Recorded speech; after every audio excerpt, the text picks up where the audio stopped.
Eso es. Bueno, esta es una sesión teórico-práctica que versa sobre el análisis didáctico. Con el análisis didáctico me pasa lo mismo que con la teoría de las situaciones didácticas, que no sé muy bien dónde meterla a lo largo del curso, y yo lo último que estoy decidiendo es meter esta parte del análisis didáctico dentro del tema de magnitudes y medidas y darle una clase de práctica para hacer eso, una cosa teórico-práctica. Como sois el grupo que tiene presencialidad esta semana, pues voy a grabar vuestra sesión y la subiré al campus virtual como si fuera la tercera sesión del tema 6 y terminaríamos aquí.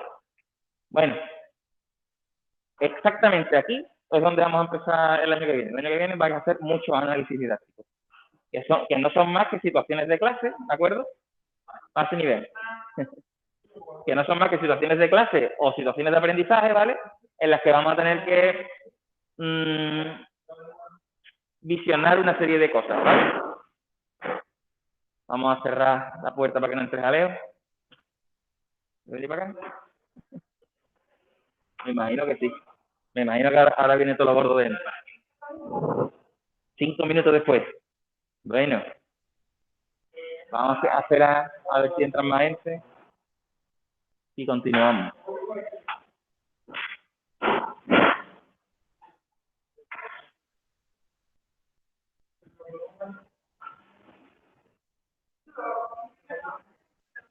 Pasen, pasen. Para adentro. Muy buenas. Muy buenas. Hola. Buenas.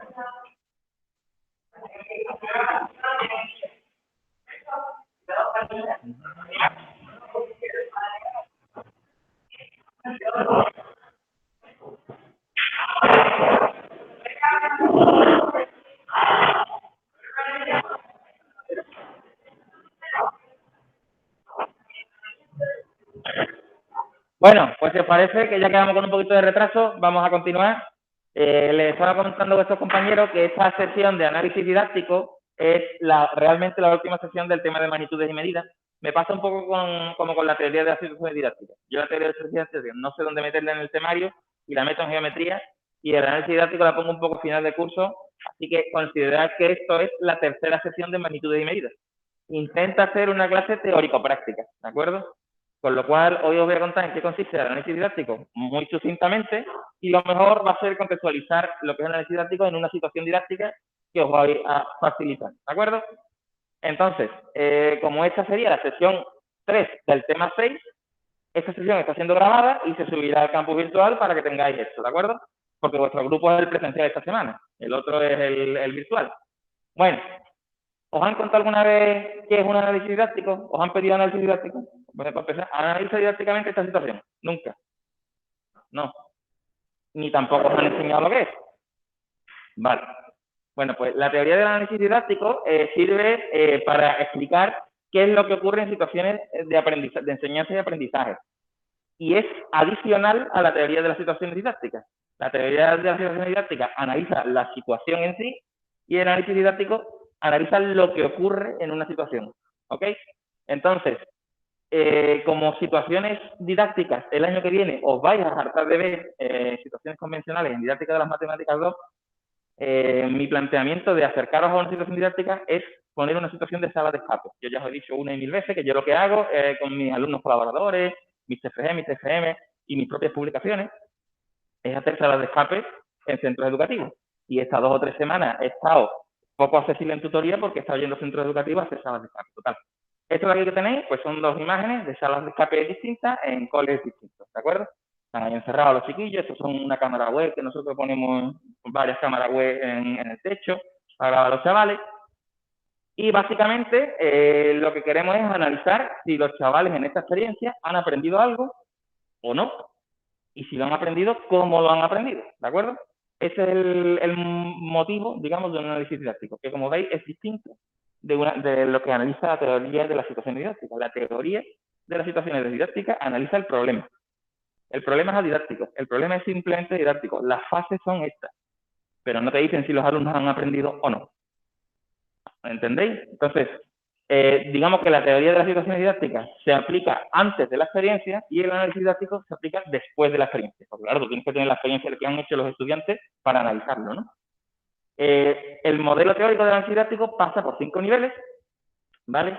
Y el modelo original fue propuesto por esta gente de aquí, por Font, Godino y una gente de Gerona, y que, vamos, yo estoy en contacto con ellos, son gente de puta madre. Este es el estudio original, ¿vale? Por si queréis ampliar. Y aquí hay, de hecho, ejemplos de cómo funciona un análisis didáctico, ¿de acuerdo? El análisis didáctico está pensado para trabajar dentro del ámbito de las matemáticas. Entonces, a lo mejor si haces un análisis didáctico de una situación musical o de lengua, pues quizás no funcione. No sé cómo funcionan los análisis didácticos en otras áreas de conocimiento, sé cómo funcionan en la mía, ¿de acuerdo? Bien, y para terminar, la situación que os voy a exponer es una situación de sala de escape, en la que lo que se va a mostrar es como un pequeño teatro, ¿no? De qué es lo que ha ocurrido, ¿de acuerdo? Una pasen y ven, pasen y ven.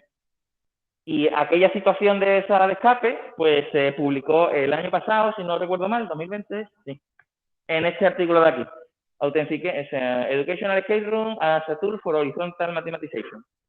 Entonces, de un tal José Piñero. Si queréis curiosear con el análisis didáctico de esta situación, podéis veniros aquí. Claro, está en inglés. Entonces, si queréis copiar la práctica, pues tendréis que hacer el esfuerzo de traducirlo desde el inglés.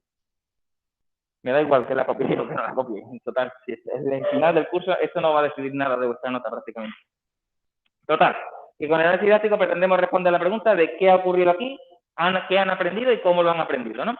Estos son los 5 niveles que hemos dicho que tienen que figurar dentro de un análisis didáctico. Los 5 epígrafes. Entonces, cuando tú vayas a analizar una situación, me dice nivel 1 de análisis, práctica, nivel 2, nivel 3. Y me analizas uno a uno todos estos niveles. Vamos a empezar por explicar qué son estos niveles.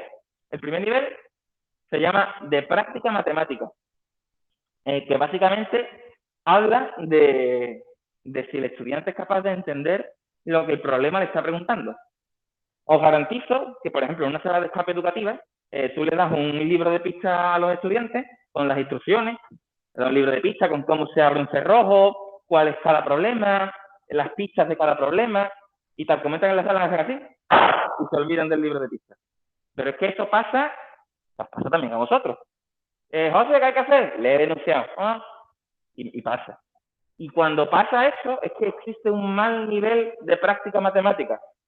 No identificáis o no identifican los estudiantes cuáles son las preguntas, cuáles son las variables problemas y qué es lo que se está buscando con el problema. Muchas veces porque no leen el enunciado, ¿vale?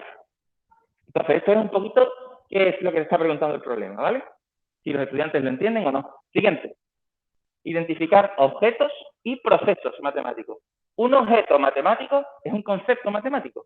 Por ejemplo, un concepto matemático es la multiplicación, otro concepto matemático es la simetría, otro concepto matemático es la proporcionalidad, otro concepto matemático es la seriación, ¿vale? Todos los términos de conocimiento matemáticos son lo que el autor llama objetos matemáticos.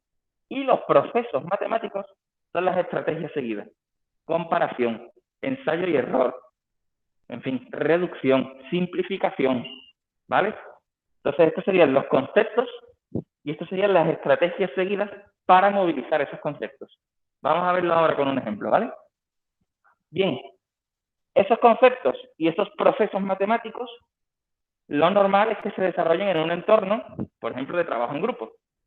Entonces, esas interacciones en grupo suelen generar tensiones. Yo pienso que esto se soluciona así y el otro estudiante piensa que eso se soluciona de otra manera. Y ahora, ¿quién tiene razón? Porque en matemáticas siempre hay alguien que tiene razón. En política a lo mejor no, pero en matemáticas sí. Entonces, cuando hay un conflicto a la hora de resolver un problema, cómo se gestionan esas interacciones y cómo discuten es importante, porque importa la terminología y las palabras que usan para hablar de matemáticas, ¿vale? Ese sería el tercer nivel. Interacciones en torno a conflictos, ¿de acuerdo?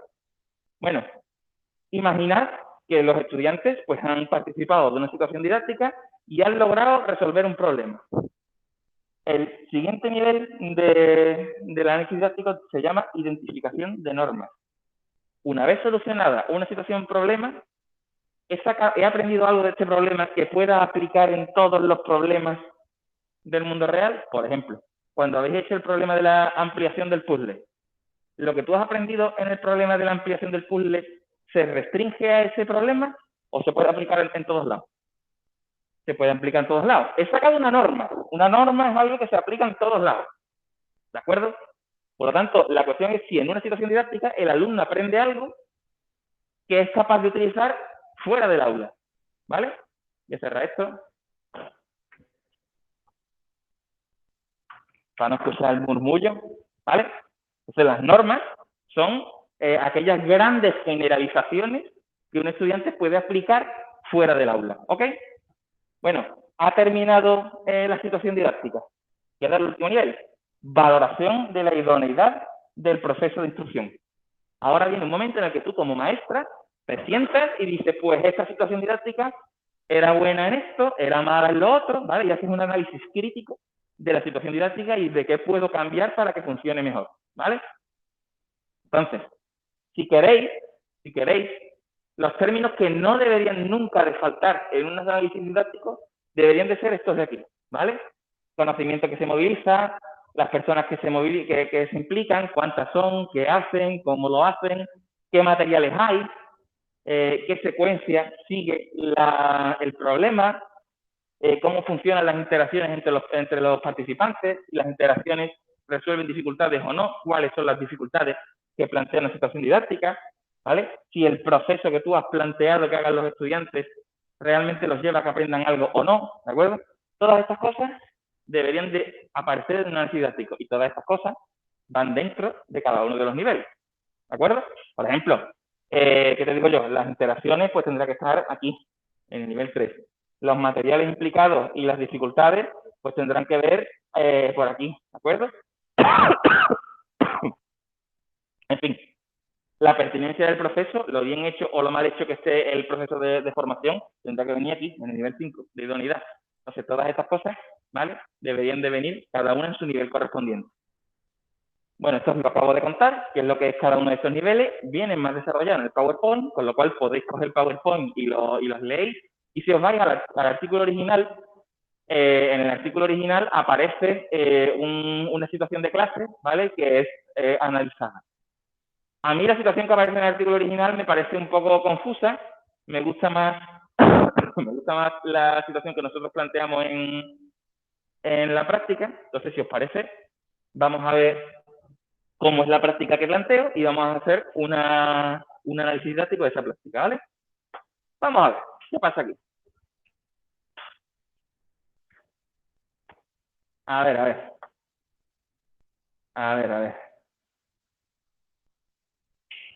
Dice, para entender esta práctica es fundamental leer y entender el modelo de análisis didáctico de FON, sorpresa, que es lo que os acabo de contar, básicamente.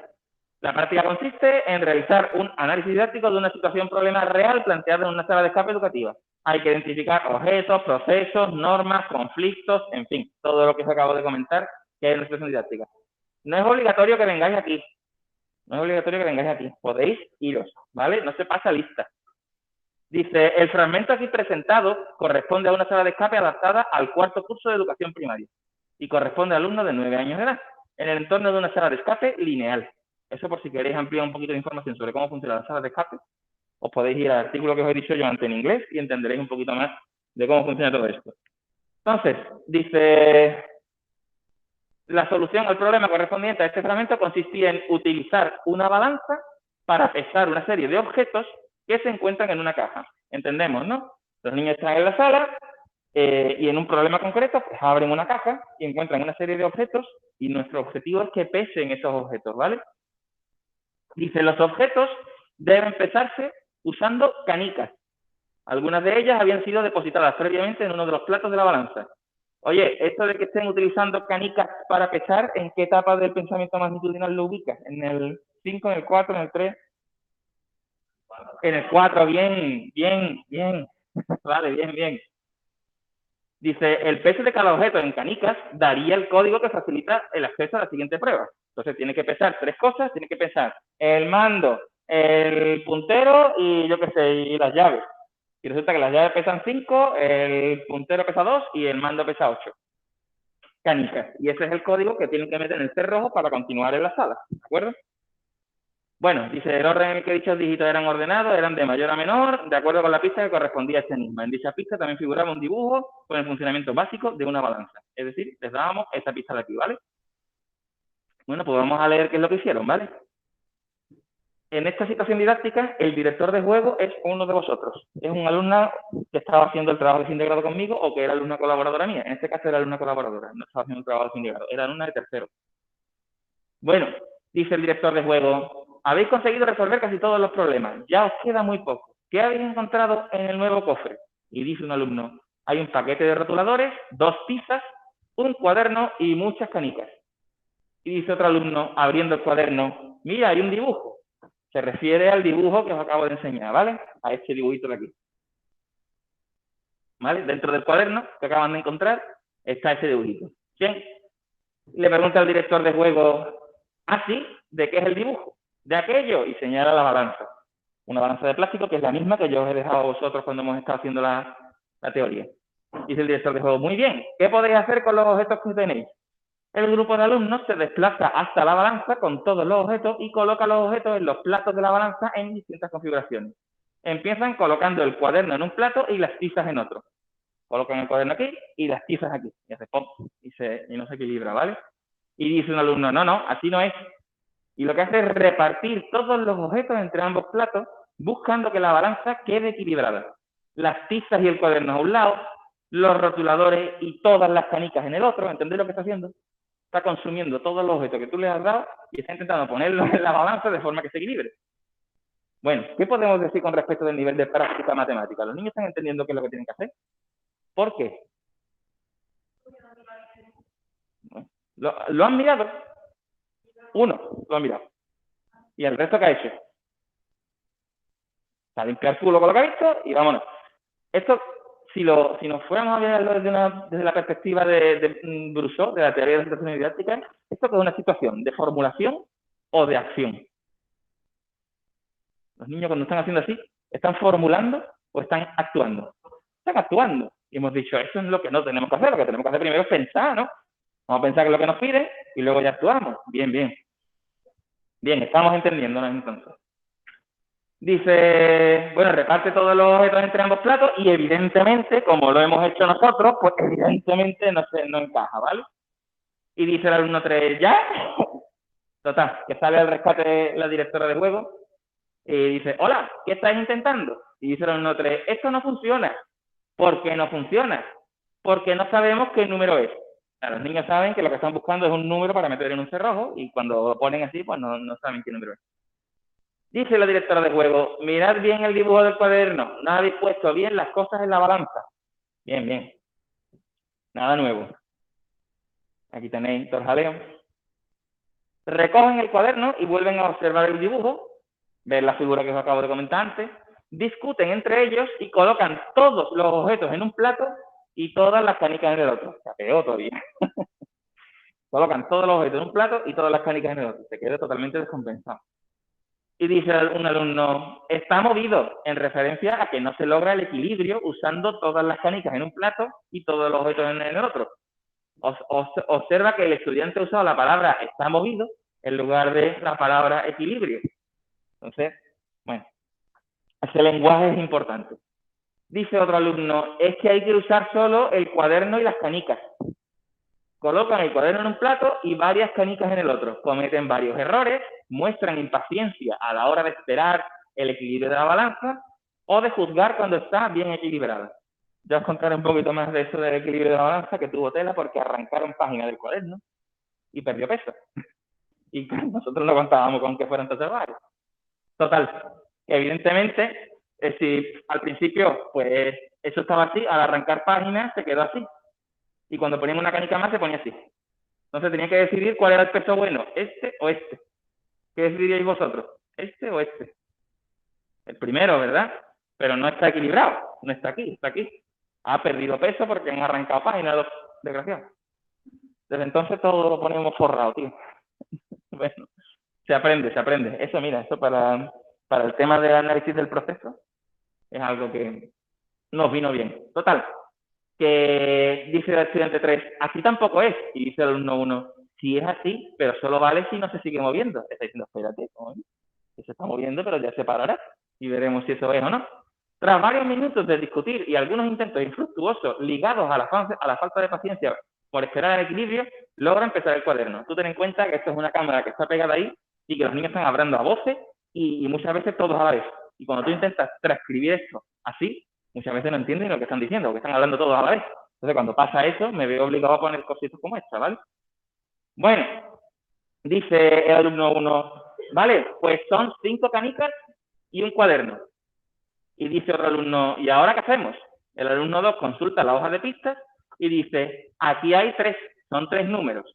El alumno 2 hace referencia al número de bloques que figuran en el cuaderno de pistas, es decir, a cada cifra que tienen que adquirir. Tienen que pesar 3 objetos, por lo tanto son 3 cifras las que tienen que buscar. Y dice la directora de juego, muy bien, pues ya tenéis uno de los objetos pesados. El siguiente alumno dice, ven, pues hace falta otros 2 objetos. Dice el alumno 3, vamos a hacer lo mismo con el estuche. Muy significativo lo que le pasa a este niño, el alumno 3, ¿vale? Que lleva toda la práctica dando por culo. Esto no es así. Venga, vamos, corre, pim, pam. Este chiquillo tenía trastorno negativista desafiante. En su día me lo dijeron. Y la verdad es que dio turra a la sala, pero tela. Si lo vais siguiendo a lo largo de la historia, pues vais viendo que de hecho todo lo que hace pues es propio de un trastorno de ese tipo, ¿vale? Bueno, al final llega un momento en el que después de un pequeño éxito, ya parece que empieza a motivarse. Vamos a hacer lo mismo con el estuche. A continuación, los alumnos pesan los objetos que faltan, un paquete de rotuladores y unas cifras de uno en uno y consiguen su equivalente en número de canicas. El paquete de rotuladores pesa 7 canicas y las cifras pues pesan 5 canicas, por ejemplo. Obtienen el código al ordenar las cifras de mayor a menor de acuerdo con las orientaciones del cuaderno. El grupo pasa al siguiente problema, mientras que el alumno 3, recordemos el alumno 3 quién es, continúa jugando con la balanza y probando distintas combinaciones. Es decir, si os venís aquí arriba, veis que el problema ya ha terminado. El problema está por aquí, ¿vale? Aquí hay una balanza, este es el alumno 3, que es el que estaba dando la turra, y han obtenido ya el código, el problema se ha acabado. Ya os podéis ir, chavales, que está terminado el problema. Y se van. Y este se queda. El que estaba dando la turra, ¿vale? Se queda ahí. ¿Y qué es lo que hace este cuando está ahí? Y será el 1-3, prueba con combinaciones de distintos objetos y su equivalente en canicas. Incluso pesa los caballos de juguete de un problema anterior. Mira, este alumno, que os acabo de contar, el alumno 3, se quitó el reloj y lo pesó. Se quitó hasta los calcetines y pesó los calcetines. Y una que no te puedes imaginar. Y bueno, después de estar un rato probando cosas que pesaban y tras varias pruebas, retira todos los objetos de ambos platos. Lo quita todo, pim, pim, pim. Quita las canicas, quita los calcetines, quita todo. Y dice, mirad, mirad. Mirad. Y el grupo se acerca y pregunta qué es lo que pasa. Y el alumno 3 se dirige al grupo y les dice, mira, la nada y la nada pesan lo mismo. Esto es muy de niño pequeño, ¿eh? Bueno, y la experiencia termina aquí. Esto es muy importante, lo que acaba de descubrir este estudiante. Acaba de descubrir que el aire aquí pesa lo mismo que el aire aquí. Cuando este aire pesa más que este, ¿qué es lo que pasa? Se viene abajo el aire y el otro para arriba, ¿no? Y por eso hay viento. Hay viento porque el aire caliente pesa poco y el aire frío pesa más. Entonces el aire frío baja y el caliente sube.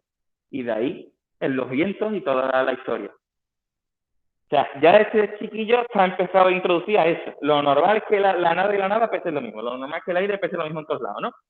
Bueno, pero hay más cosas. ¿Este alumno 3 ha logrado algún tipo de generalización? Cuando este chiquillo prueba con distintos objetos, ¿ha llegado a una generalización o no? ¿Este niño ha descubierto que se pueden pesar cosas más allá de lo que propone el problema? Luego, una generalización, ¿no? Es una norma. Este niño acaba de obtener una norma. Oye, que es que todo lo puedo pesar usando canicas. La leche que parió, ¿vale? Entonces, aquí hay una serie de procesos y de conceptos que debéis analizar. Por ejemplo, un proceso evidente que se da es un proceso de ensayo y error al principio, ¿verdad? Entonces, la idea es que uséis este fragmento, ¿vale? Para hacer el análisis didáctico. Bueno, Y no hay mucho más que os tenga que contar. El resto ya es parte vuestra de sentaros a hacer el análisis en sí. El año que viene, en Didáctica de las Matemáticas 2, os propondré algunos ensayos más de salas de escape, 2 o 3 experiencias más de salas de escape y muchas experiencias de aula, ¿vale? Y como tendremos incluso que hacer rúbricas y evaluar y demás, pues evaluaremos sobre esas situaciones didácticas. En el caso de que de M2, porque todavía no está asignado y yo estoy pasado de crédito, ¿sabe qué es lo que pasa? Bueno, pues entonces os dejo haciendo un análisis didáctico de todo esto, ¿de acuerdo? Y eso ya no lo voy a grabar, ¿vale? Y subiré a internet todo lo que acabamos de discutir. Recordemos todo lo que tiene que figurar en un análisis didáctico, ¿vale? Os lo dejo aquí puesto, ¿vale? Y nada, y vamos al lío. Si hay alguna duda, pues me vais preguntando y me acerco, ¿vale? Y con esto se acabó. Ya no hay más, deme uno. A ver, vamos a dejar de grabar.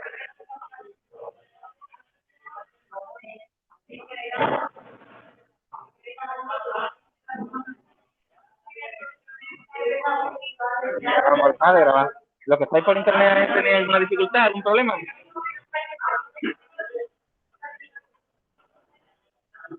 No escucho nada, espero que no tengáis ningún problema.